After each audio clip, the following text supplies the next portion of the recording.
Bem, como que funciona o sistema do RPG, né? Como que é o jogo? Eu vou dar uma explicação aqui sobre os princípios, né, que são aplicados no jogo de forma bem objetiva, tá? E na área de persona, que é a área pontuável do jogo, né, a gente tem uma área chamada persona. Essa área ela tem 9 atributos, que são os atributos que você pode pontuar, né? Então nós temos a tenência, eu vou aumentar aqui, né? Nós temos a destreza, nós temos a precisão, eu não vou colocar na mesma ordem que está na ficha, porque eu não vou lembrar de cabeça. Nós temos a inteligência, nós temos o movimento, nós temos a percepção, então aqui já foi 6, né? E faltou 3 ainda. Nós temos a resistência, nós temos a furtividade e por fim a habilidade. Tá? Então esses são os 9 atributos que tem na ficha do RPG. Né? Esses 9 atributos ficam na área de persona, logo na lateral esquerda da ficha. E aí você consegue distribuir pontos, tá? para esses 9 atributos. É a única área no jogo que você consegue pontuar. Você não consegue pontuar em outras áreas, tá bom?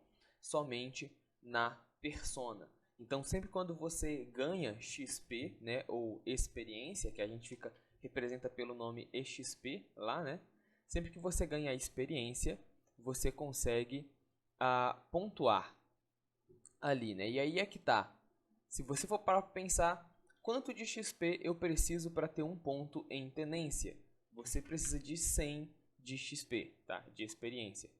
A cada 100 pontos de experiência que você obtém, você consegue distribuir, tá? Um ponto em uma em uma em um atributo. Então você precisa de 1000 pontos para ter 10 pontos em persona distribuíveis. Né? O que significa que no jogo você começa com basicamente ali 3.200 pontos, né, de experiência para distribuir, porque são 32 pontos que você pode distribuir logo no início do jogo. Né? Então, essa é a primeira regra, né? Toda vez que você faz alguma coisa no jogo, você recebe XP. Né? E esse XP, não existe nível no jogo. Né? O seu personagem não está no nível 1, ou nível 2, ou nível 3. A progressão do seu personagem é contabilizada por quantos pontos você tem em persona. Né? Então, se você tem 30 pontos distribuídos em persona, você tá no nível 30, por assim dizer. Né? Mas não é bem o level do jogo. Você tem um personagem que ele está evoluído em 30 pontos. Né? Então, para começar, é justamente isso. Não existe progressão de níveis no sistema Heráldica. Existe desenvolvimento do personagem. Você tem que ter uma perspectiva de que seu personagem ele vai estar constantemente se desenvolvendo, independente do que ele faça. E que o controle desse desenvolvimento ele está nas suas mãos. Então, um personagem seu ele pode ser bom em furtividade, ou ele pode começar péssimo em furtividade, mas ao longo do RPG ele vai ficando bom, certo? E aí você vai construindo o seu personagem, né? Então você tem mais controle sobre o desenvolvimento dele no jogo, tá bom? Bem, explicada a persona, nós passamos então para a compreensão dos testes, né? O que são os testes? Eu vou diminuir aqui, né? Os testes, eles são basicamente, né? Deixa eu colocar aqui, testes, eles são basicamente ações que você faz jogando um dado de teste, que a gente chama de dado de vantagem ou desvantagem. Então, eu vou colocar aqui, ó, vantagem ou desvantagem. Né? E esses dados de vantagem ou desvantagem, ele vai somar com a sua persona, tá bom? Ele vai somar com a sua persona. E aí é que tá, eu vou mostrar isso, eu vou até abrir aqui o Drive e vou mostrar isso na ficha aqui para você ver onde é que fica. Então, abri os livros aqui sem querer. É a ficha aqui. Então, ok. Observa aqui, eu estou aqui na ficha padrão, né? Você percebe a persona, a área da persona, com todos os atributos que eu falei, né? Tenência, destreza, resistência. Essa ficha aqui é uma ficha exemplo, né? E aqui embaixo, ó, você vai encontrar os dados de preparo, que tem vantagem e desvantagem, tá vendo? Tá D20 e D12. Esses dados podem mudar, tá bom? Esses dados podem mudar. Nem sempre é D20, nem sempre é D12. Mas é com esses dados que você faz os testes, tá bom? Com esses dados.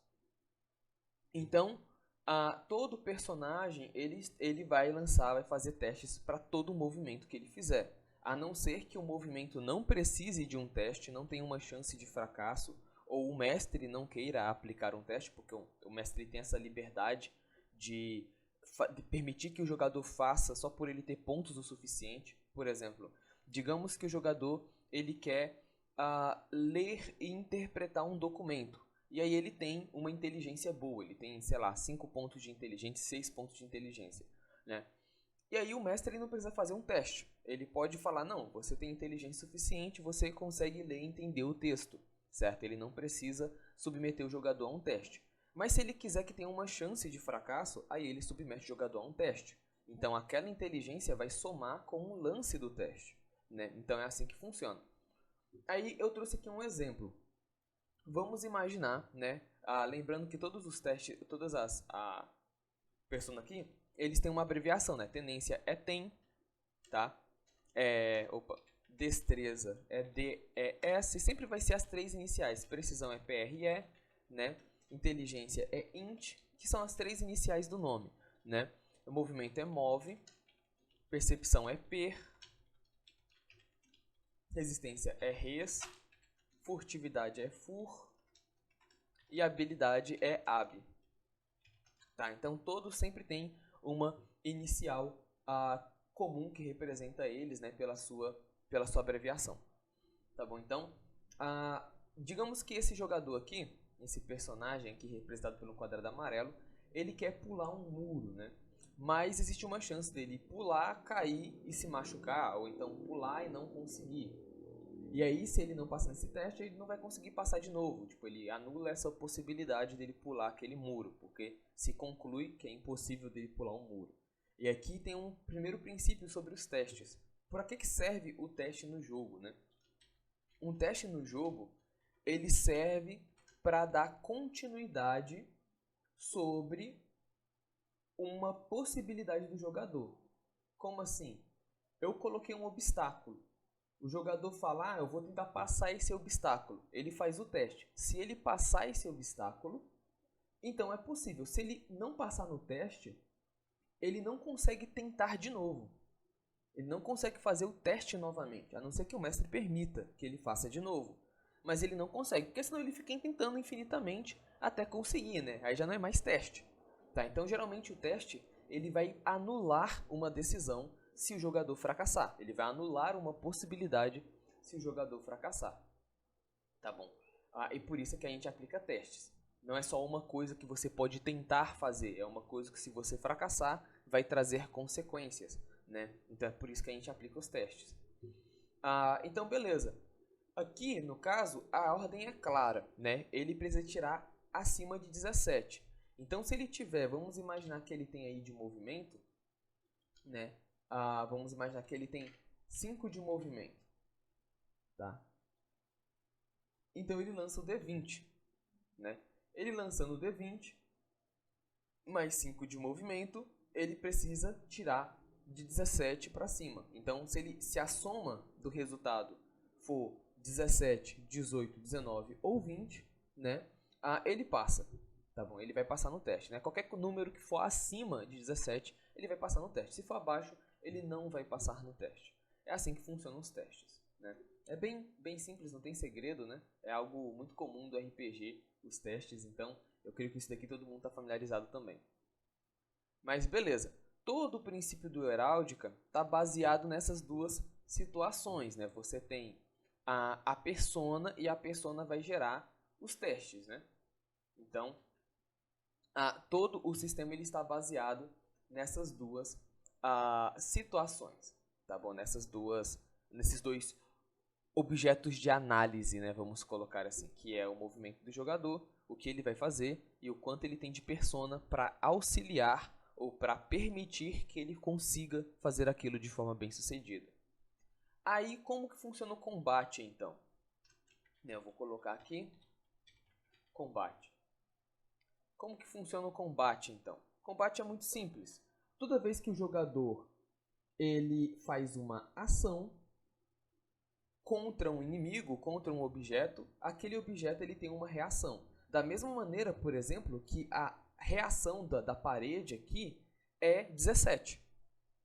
Todo objeto, né, toda a ação heráldica, ela tem um ponto cravado que chama, né, que é um limítrofe.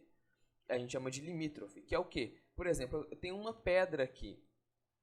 Aí essa pedra, né, ela diz que o jogador, para ele poder carregar ela, ele precisa fazer um teste que tire acima de 18 em tenência. Se ele fizer um teste de jogar o dado mais tenência, ele vai conseguir carregar, levar essa pedra e tudo mais. Se não, ele não vai ter e não vai conseguir. Então, os objetos eles têm testes específicos. A mesma coisa para abrir uma porta, para empurrar um objeto, né? Quando não, ele tem um ponto cravado menor, que aí é o suficiente a persona. Por exemplo, uma outra pedra, uma porta, ela pode ter acima de 5. Se ele tiver 6 em tenência ou 5 em tenência, ele consegue quebrar essa porta ou empurrar essa pedra. Não precisa fazer teste nenhum. Então, geralmente, os testes é quando são pontos muito altos que o jogador tem uma possibilidade de alcançar esse ponto, mas que ele vai ter que fazer um esforço adicional, além da força natural dele. Quando ele tem o suficiente de pontos para, sem fazer teste, conseguir empurrar aquele objeto, interagir com aquele objeto, então ele não precisa fazer o teste, ele já tem o suficiente, né? Então, da mesma maneira que todo objeto no jogo ele tem um teste mínimo, ele tem uma condição mínima aplicada a ele, né, para você conseguir interagir com aquele objeto. Da mesma maneira, no combate, toda vez que o jogador interage, ele tem que superar a ação do inimigo dele. Então você vai ter a ação e a reação. Quem faz a ação tem que ser maior do que a reação do inimigo, né? E a reação do inimigo tem que ser maior que a ação do jogador. Como assim? Né? Por exemplo, se o jogador for dar um ataque de espada no inimigo dele, ele vai fazer um teste de destreza. Ele vai lançar o dado de vantagem dele, ou desvantagem, que aqui eu coloquei só como D20, né? Mas depois eu vou entrar nessa questão dos dados de vantagem. Então ele vai lançar um dado, né? Mais destreza, tá? E o inimigo dele vai poder defender. Então ele vai também lançar um dado mais destreza. Se o ponto do jogador for maior que a reação do inimigo, então percebe que aqui esse teste tem que superar a reação do inimigo. Então ele consegue atacar o inimigo. Se a reação do inimigo for maior que a ação do jogador, então o inimigo vai conseguir defender do ataque do jogador, entendeu? E vice-versa. Ou seja, sempre quando você ataca, o outro pode reagir e ele vai fazer um teste para reagir também. Então, por exemplo, digamos que o jogador aqui ele tirou, né? Vou colocar aqui com uma outra cor. Ele tirou 18 aqui. E o inimigo fez o teste, lançou o dado e ele vai defender esse ataque. Ele tirou 15. Então, por 18 ser maior do que 15, né? Aí você tem o ataque bem sucedido. Então o jogador conseguiu atacar o inimigo. Aí vai vir o dano. Mas como que o dano é definido? O dano é definido pela arma ou pelo tipo de ataque, né? Habilidade ou força que o jogador tem. Tá? Então, por exemplo, geralmente uma arma ela vai estar lá dizendo que ela tem um D8 de dano, por exemplo. Aí ele lança o dado, né? E vai passar o dano ali de um D8. Pode até tirar 8 de PV. Só que se você olhar na ficha, você pensa, poxa, mas aí é muito difícil matar um inimigo, né? Mas observa, por exemplo, esse jogador aqui. Esse exemplo básico, né? Ele tem 7 de PV. Se o cara tira crítico e passa o ataque, ele mata. Esse personagem, né? Ele mata. Tá bom? Então, em outras palavras, O sistema Heráldica, ele é muito mais realista nesse sentido. Ele é igual na vida real, né? Se você conseguiu ali desferir um ataque completo numa pessoa, você tem uma grande chance de matar ela ali mesmo, né? Então ele simula essa realidade. A questão é você conseguir dar o ataque, né? Então você faz o teste para ver se vai ser possível dar o ataque.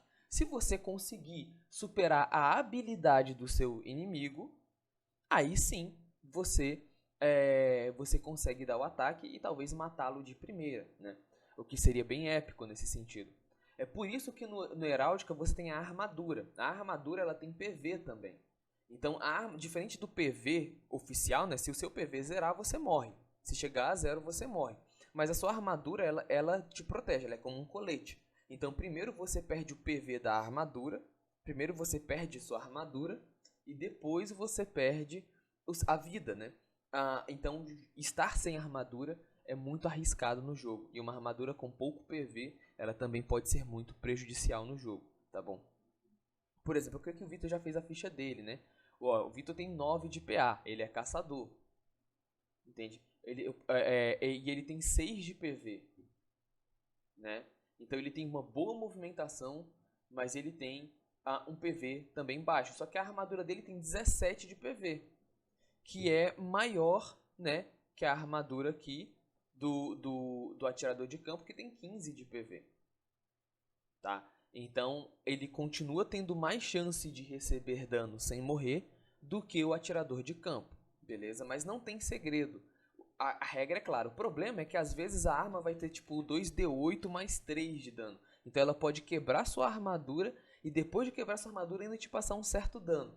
E é aí que os jogadores eles têm que começar a fazer estratégias, né? Porque se você não fizer estratégia, você vai passar por um perrengue, tá? Podendo perder o personagem no jogo.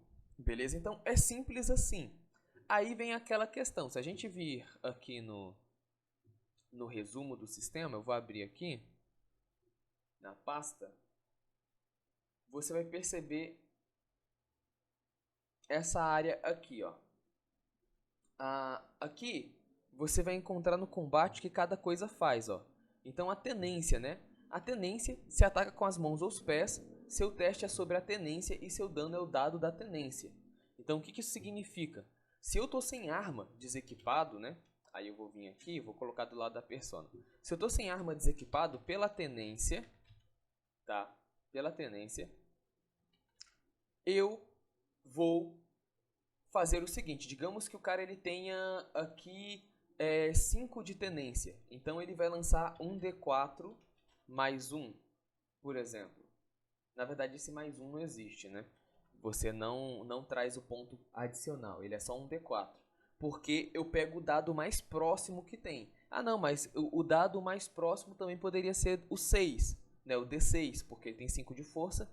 Só que aí você pega o menor dado. Então, se ele tem 5 de tenência, o dano do soco dele pode ter chegar até 4 de PV, o que é um dano alto, né?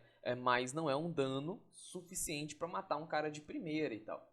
Tá? Então, a tenência, você faz o teste em cima da tenência, mas também você faz ali o dano em cima da tenência. Aí tem algumas armas que elas te dão um teste em cima de tenência, né? Por exemplo, uma soqueira. A soqueira ela vai te dar um dano maior com o soco, mas ela vai fazer com que você faça o dano na tenência e não na destreza, porque você está batendo com as mãos e não com uma arma, beleza? Então a tenência é assim que funciona.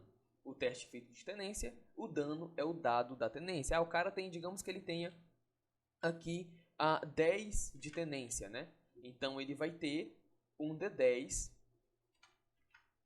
né? Vou até colocar aqui assim, na realidade. Né? Então ele vai ter um D10 de dano, tá? Na tenência. E o teste dele vai ser o dado, né? Vou colocar aqui o dado mais tenência. Tá? Então, o teste não transmite no dano, tá bom? O valor do teste ele não dá dano no jogo. Isso aqui é importante destacar. O valor do teste ele é apenas para você conseguir passar o dano no outro personagem, conseguir atacar o outro personagem. Beleza? Aí vamos agora para destreza. Quando é que se aplica a destreza? Vai estar aqui também, né? A destreza, ó, se ataca com uma arma branca, né? Lâminas, martelos, etc. Seu teste é sobre a destreza e o dano é o da arma, né? Então a arma que você está usando, ela vai dar um dano. E aí é que está a grande questão, porque a destreza, ela te dá geralmente danos maiores que o de tendência, porque você tem uma arma, né, que vai fazer o cara sangrar e tudo mais, vai aplicar condições negativas nele. E também o escudo é teste de destreza. Tanto você defender com um escudo ou com uma arma, como você atacar, né, são testes de destreza, tá bom? Então, antigamente no Heráldica tinha defesa, né, e não tem mais. A defesa e o ataque, elas estão no mesmo ponto. Porque na prática estava no mesmo, né? O cara só tinha que dividir mais pontos e o jogo ficava mais difícil. E dessa vez eu trouxe uma facilitada, por assim dizer, né? Do cara poder ter uma defesinha ali melhor também. Só que isso daí tá pelo teste. Né? Isso daí tá pelo teste. Tá bom? Então não é o dano que vai transmitir. Então uma coisa é eu defender um ataque, outra coisa é eu atacar. Então pensa da seguinte maneira. É justo, né? Que o cara que ataca, que está lá na frente, na linha de combate, ele também tem uma chance de defender, né? Porque ele está se arriscando mais do que um cara que está atacando de distância, do que um magozinho. Então ele não conseguir se defender dos ataques corretamente, né? É prejuízo, porque ele morre muito rápido. Né? E aí por isso que eu unifiquei as coisas. Então todo atacante é também um bom defensor no Heráldica, né? Porque é justo que isso seja uma verdade, né? É justo que ele possa se defender. Isso não significa que ele tem um bom escudo, isso não significa que o equipamento dele ajuda para a defesa. Né? Então o equipamento é que vai dizer se ele é mais atacante ou mais defensor, e não necessariamente o teste. Tá bom? E aí, novamente, a defesa ela vai ser a arma, né? Então, a arma ela vai transmitir um dano, a destreza, né? Da mesma coisa como o escudo, né? Então, dano ou defesa, beleza? Dano ou defesa. A tenência também pode defender. Quando você defende com seus próprios punhos, você defende com tenência, tá bom? Aí a gente vai ter, então, a precisão. A precisão, né? Ela vou colocar aqui, ó. Precisão, ela é o dano da arma, né? Mas ela serve para ataques a distâncias, né? Então ela é a mesma coisa que a destreza, a diferença é que ela serve, né, para a distância quando você está usando um fuzil ou um arco e flecha, né? Quando você está usando atirando uma pedra, sempre quando você usa a mira, você vai precisar de precisão, né? Então, para poder acertar o seu alvo, tá? Eu vou colocar aqui igual a dano, né? Igual a dano para diferenciar. E aí vai vir a habilidade, tá? A habilidade, ela é um pouquinho diferente da precisão. Ela é usada quando você usa uma habilidade, né? E ela tem um teste em cima de habilidade. Tá, então se você vir aqui no resumo, ó, habilidade. Quando o jogador usa uma habilidade, seu teste é através da habilidade, sendo o dano fixo da natureza da habilidade somado à quantidade de PA. Então, que é o mesmo caso da destreza, né? Então, observa, a natureza das habilidades, ela diz algumas características. Por exemplo, fogo, né? O fogo ele tem uma condição de 1d20, acima de 15 ele aplica incêndio, né? Ele incendeia. Ele tem 1d6 de dano. E ele consome 3 de PA. Tá? Então um mago, por exemplo, quando ele dá um ataque de habilidade, ele vai depender, né, aí da natureza, tá? Do que ele está fazendo, né? Então, como resultado disso, aqui eu já posso grudar, porque esses são todos os tipos de testes, né, em combate que você faz. O resultado disso é que quando ele usa uma habilidade, por exemplo, ele vai ter um D6 de fogo para 3 de PA, né? Aí na ficha, você vai ter isso daqui, ó. A inspiração, tá? A inspiração no caso do personagem exemplo aqui é 2, por exemplo, a inspiração do Vitor é 3, tá? toda habilidade ela consome inspiração, que é um ponto que você gasta. Né? Quando você gasta inspiração, você tem que acampar, você tem que dormir, descansar para poder restaurar a inspiração. Então, a inspiração ela é resultado desse múltiplo aqui, ó, multiplicador de habilidade. Tá bom? Multiplicador de habilidade. Então, como que isso funciona? Por exemplo, digamos que o multiplicador de habilidade seja 2,5. Tá? Quanto maior o multiplicador de habilidade, pior para usar habilidades. Tá bom? E aí eu tenho PA, né? Ou seja, quanto de inspiração eu vou gastar? Eu vou ter que fazer 3 vezes 2,5. Né? E aí, se eu pegar aqui, eu sei que isso vai dar 6 e metade de 3, então vai dar 7,5. O resultado é que eu vou gastar 7,5 de inspiração. Tá? 7,5 de inspiração para usar essa habilidade. Então, o cara ele faz o teste, ele tem um dano e ele gasta inspiração para fazer essas habilidades. Aí você pensa, poxa, isso daí é horrível, Daniel, porque é extremamente desvantajoso usar a habilidade. Só tem um porém. Só tem um porém. Quando o cara tem boa inspiração, quando o cara tem boas habilidades, essas habilidades são cheias de condição. Então, pega, por exemplo, aqui, ó. Qual é a condição de incêndio? Aplica 1d4 de dano por ato. Então, a cada... não é por turno. Digamos que eu tenha 5 pessoas no combate, né? Então, eu tenho 5 atos. Porque vai passar do ato de um para o ato do outro, para o ato do outro. E isso daí é 1d4 de dano para cada ato. Porque o cara vai estar pegando fogo. Vai chegar no ato dele, vai ter queimado a armadura dele e ele vai ter morrido. Se ele não conseguir apagar o fogo, né? E aí você vê a condição, né? Espalha nas grades ao redor a cada turno. Sob teste de 1d20 por grade, se possível. Então, quando é possível que um cara... Por exemplo, aqui é uma grade, né? Digamos que eu apliquei fogo aqui. Daí o mestre lança... A condição do cenário é simples. O incêndio, ele pode ser... ele pode ser aplicado acima de 17 no teste, né? Então, o mestre ele lança o dado. Deixa eu pegar um dado online aqui. Pronto. E aí eu vou jogar o D20 aqui, né? Vou tirar o D6. Ó, 16. 16 mais um D6 de dano do fogo, né? Vou colocar aqui de novo. 17. Passou.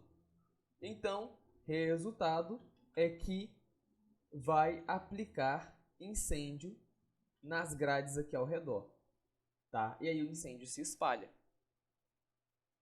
Então, isso daí são condições que o cara que está fazendo a magia, ele tem que saber utilizar, entendeu? Ele tem que saber. Então, é desvantajoso e é vantajoso ao mesmo tempo. Na verdade, é justo, porque é lógico. Entendeu? Da mesma maneira que os outros buscam ser justos, né? Os outros testes, todos eles fazem teste, todos eles têm uma chance de dano.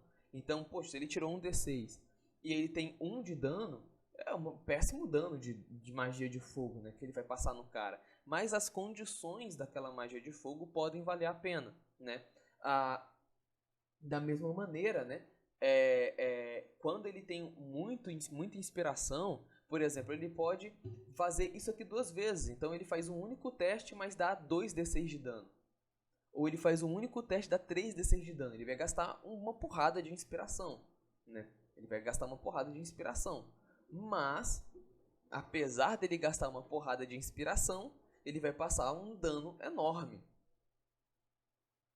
Também, né? Então, é aí que está a grande questão das habilidades, tá bom? Então, cada habilidade ela tem a sua natureza. Você vai ter fogo, você vai ter elétrico, você vai ter ar, você vai ter terra, você vai ter planta, você vai ter água, você vai ter praga, cura, ira, proteção, vapor, rajante, né? Que são naturezas aí do comum, que você imaginar se encaixa nesses elementos aqui, né?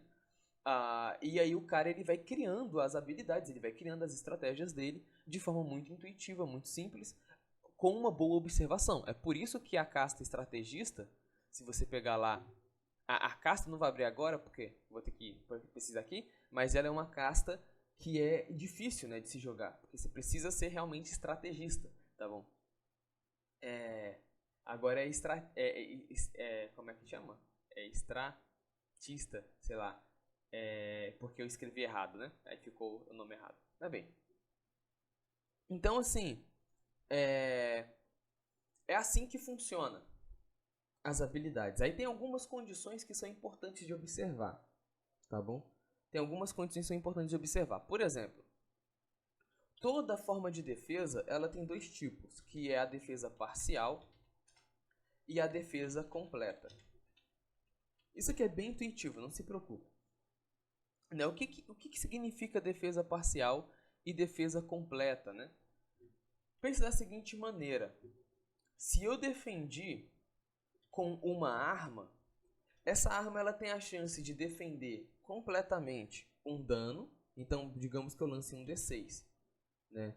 E se eu passei no teste de defesa, né? Então o escudo, por exemplo, quando a defesa é completa, ele dá soma ao teste. Então vai ser um D20 mais persona mais dado do escudo na defesa completa, né? Então dado do escudo. Eu vou só colocar dado porque pode ser uma espada também defendendo, né? Então, vou até apagar aqui. Isso aqui é na defesa completa. Né? Resultado. Se eu não conseguir defender o ataque, digamos que o resultado tenha sido 6 no D20, mais 5 de destreza que eu tenho na persona, mais 3 no dado, certo? Então, a soma disso tudo aqui vai ser 14, né? Aí, beleza. Então, o resultado disso daqui é, se a ação do meu inimigo que está me atacando for acima de 14, eu vou receber o dano completo. Não tem negociação, né? Não, você vai receber 15 de dano, 16 de dano, entendeu? Porque se ele te superar, você vai receber o dano completo. Tá? Então você não consegue defender. A defesa parcial, ela é diferente. A defesa parcial, ela é assim. Você tem o dado, o teste, né? Para ver se você consegue defender. Eu não consegui defender. Né? Então, o que acontece? Você vai lançar o dado mesmo assim. Tá? Então, o dado ele vai diminuir o dano. Então, o dado vai ser igual ao dano recebido, né? Menos o valor do dado. Tá? Vai ser isso daí. Ou seja, se o seu inimigo te passou, vamos colocar aí 15 de dano,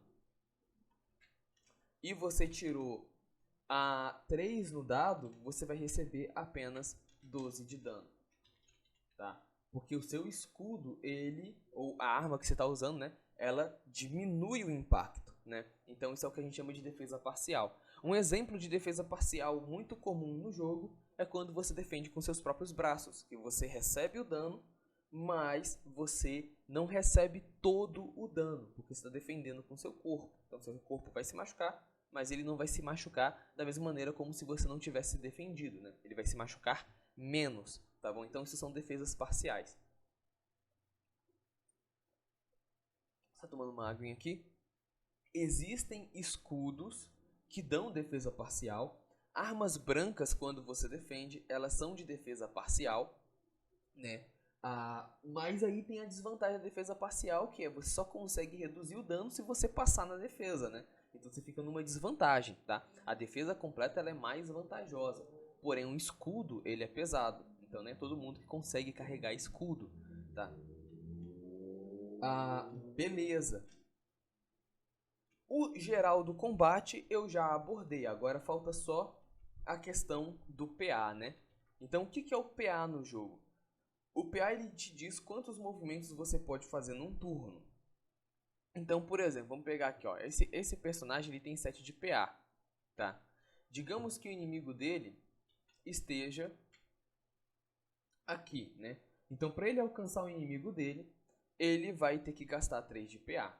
Então, se ele tem 7, você vai 7 menos 3, isso vai dar igual a 4. Beleza. Aí agora, vamos ver aqui, ó, a arma dele. A arma dele é uma carabina, ele poderia atacar de longe, então digamos que ele vai atacar com a lâmina de guerra, que é uma arma de proximidade. Então é 2 de PA, tá? Que ela gasta.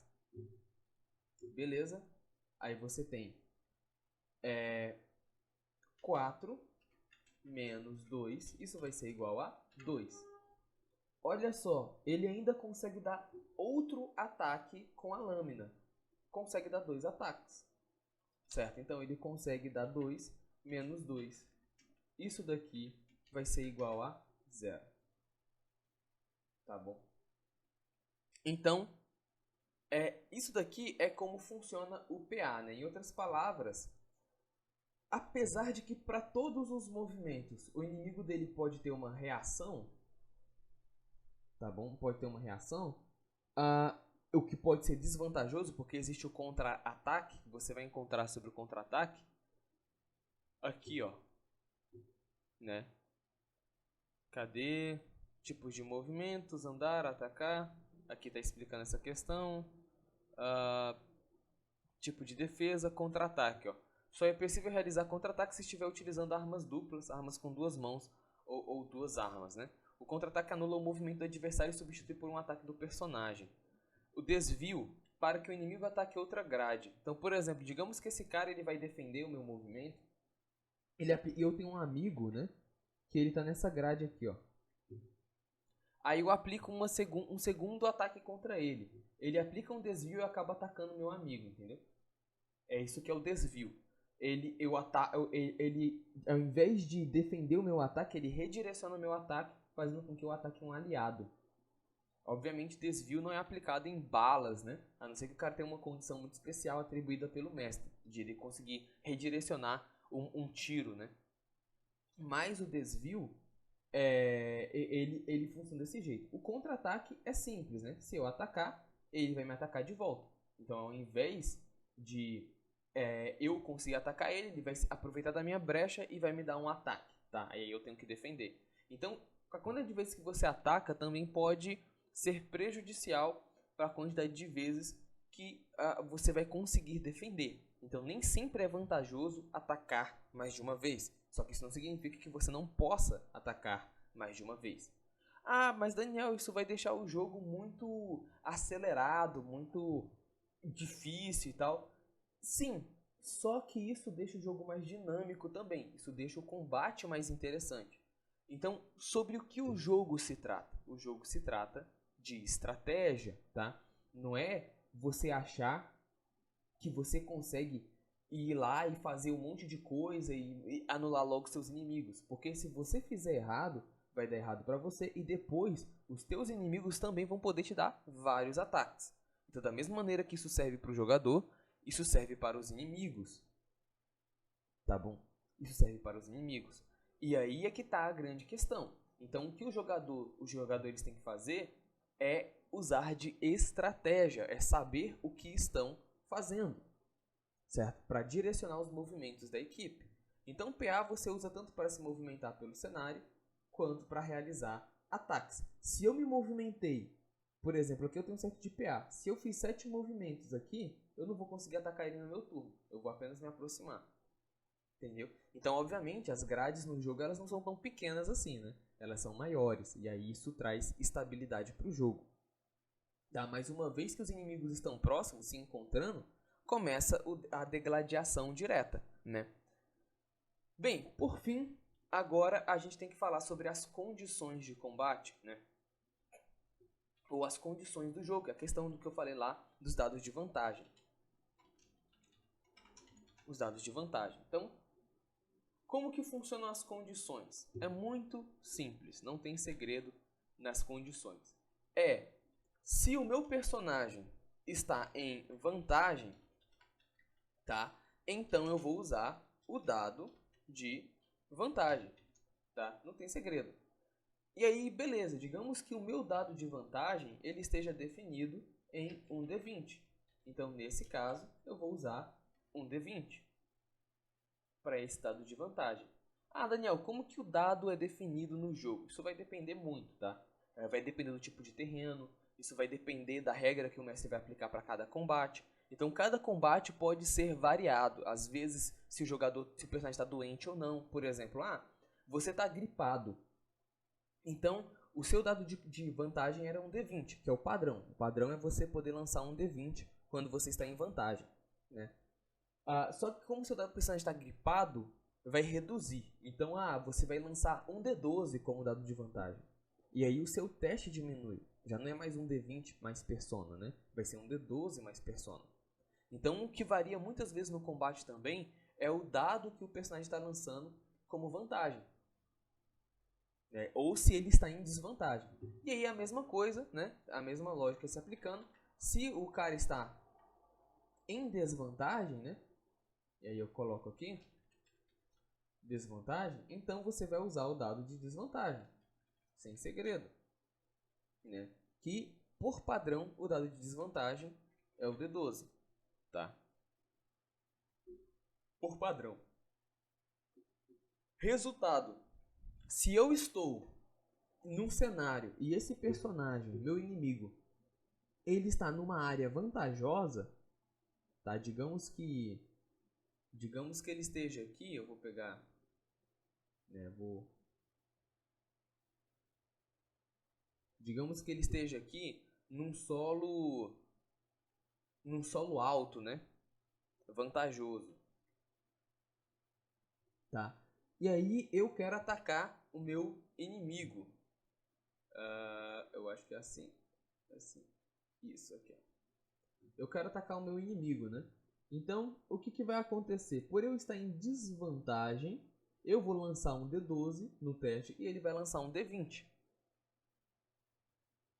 Tá bom? Eu vou lançar um D12 e ele vai lançar um D20.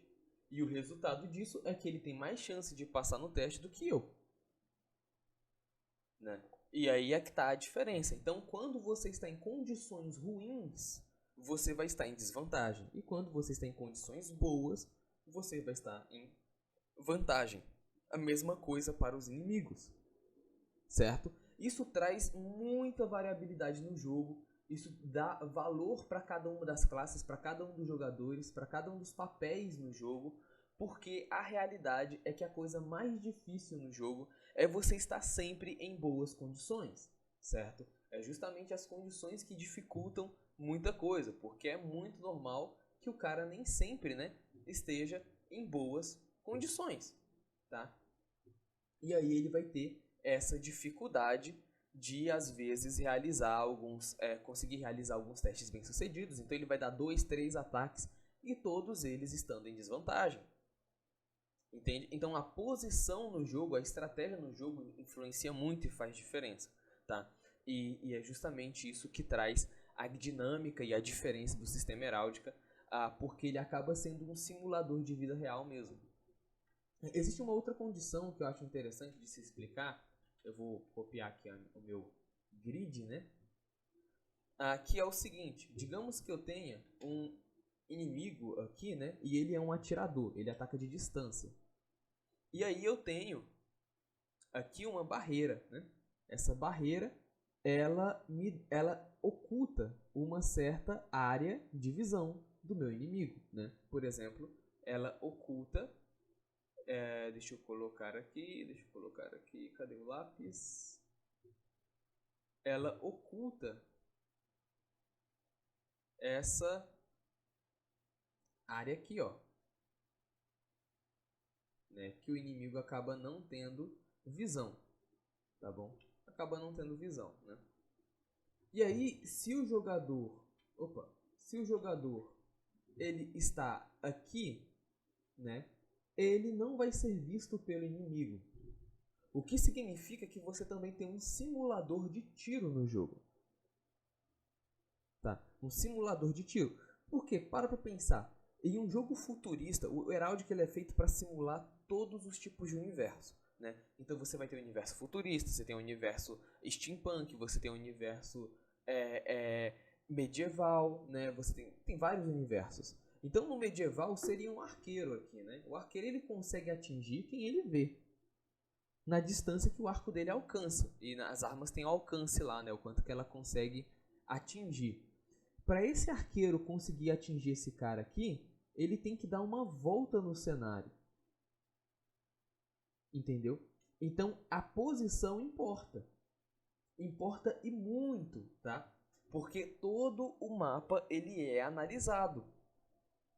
E aí é onde faz muita diferença o cara tá atrás de uma árvore, ele tá atrás de uma barricada, ele tá atrás de uma casa, né? Ele tá dentro de um lugar, então você acaba tendo algo muito parecido com um jogo de tiro mesmo, nesse sentido, sabe? Que é você tá ali lutando com alguém dentro da casa, mas ao mesmo tempo evitando as janelas para não ser visto, porque o atirador, ele pode ativar o modo de percepção, tá? Qual é a diferença? Se ele tá no modo de percepção, ele não tem turno, tá bom? O modo de percepção você não tem turno. É como se você estivesse meio que fora do combate.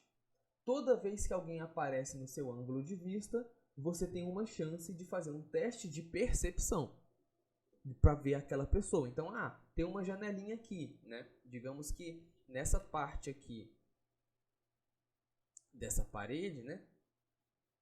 Tem uma janelinha. Opa. Aqui tá certo, vou colocar aqui de rosa, né? Tem uma janelinha. Então, quando o jogador ele vem para esse grid aqui, que tem o atirador tem visão, né? Como você pode perceber aqui. Aí ele faz um teste de percepção. Então, ele vai lançar o dado 1d20, né? Mais percepção. O dado de vantagem dele, no caso, pode não ser o 1d20. Isso aqui pode variar, né? Mas ele vai lançar 1d20 mais percepção e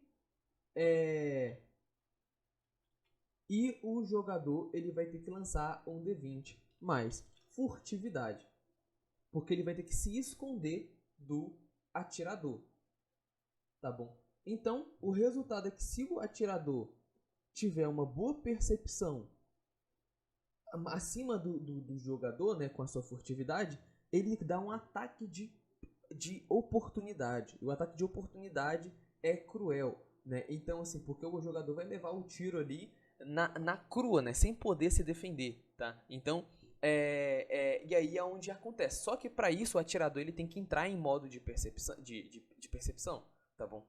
Ele não entra no turno, ele não consegue, por exemplo, né, se mover, tá bom? Então, no modo de percepção, o cara ele fica ali estático.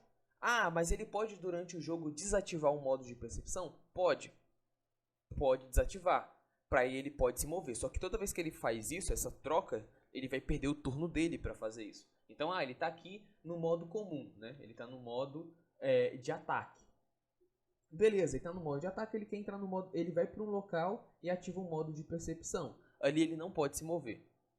Ele fica como se estivesse de mutuca, né? De touca ali, de tocaia, né? Então, ele fica naquele modo. Quando ele vai querer se mover, ele tem que desativar o modo. Nisso daí ele vai gastar um turno. Só no próximo turno dele é que ele vai poder se mover, tá bom? Então, para ele alternar entre os modos, ele tem que gastar turno, tá bom? Então, o modo de percepção ele pode ser bem apelativo se ele for bem aplicado no jogo.